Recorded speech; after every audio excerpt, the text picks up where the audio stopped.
Paz y bien, a continuación vamos a ver cómo construir un valero partiendo de materiales reciclados, en este caso una botellita plástica. Ponga mucha atención para realizar este valero.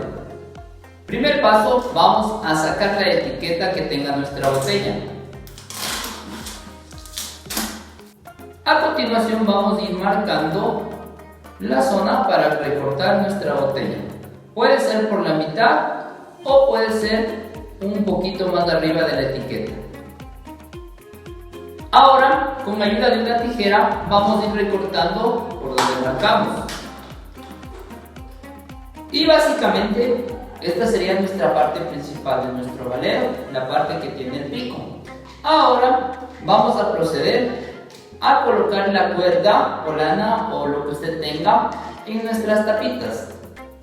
En nuestras 3 tapitas solicitadas y con la ayuda de un clavito vamos a hacer un agujero en la mitad de cada tapita. Recuerde solicitar ayuda a un adulto si es que usted presenta alguna dificultad para atravesar el clavito en su tapita, ¿sí? Puede hacerlo con un martillo, como usted desee. ¿Listo? 2 tapitas juntas de esta manera simularán ser la pelotita de nuestro valero. Entonces procedemos a pasarlas por el agujero.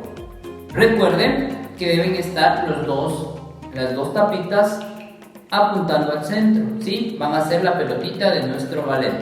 Ahora, una vez que lo pasamos, vamos a proceder a amarrarla en un extremo y el otro extremo, de tal forma que no se pueda zafar nuestra pelotita. Insertamos la última tapita, recuerde que tenemos 2 y nos falta insertar una. Y aquí podemos ya ir regulando la altura de nuestro valero. Por lo general será unos 20 centímetros para que no resulte tan difícil. Hacemos un nudo. ¡Listo! Ahora solo nos queda por ensamblarlo. Mire, colocamos la tapa.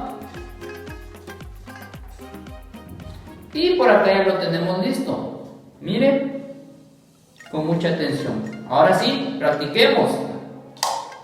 El objetivo es encestar, ¿sí? Con mucho cuidado, con mucho tino. Eso. Ahora, jueguenlo en familia. Recuerde, usted puede decorarlo, puede pintarlo a su gusto, es su valero. Y lo hemos realizado con material reciclado. ¿Listo? No olvide subir su evidencia al portafolio. Cuídense mucho, que tengan todos una bendecida mañana. Paz y bien.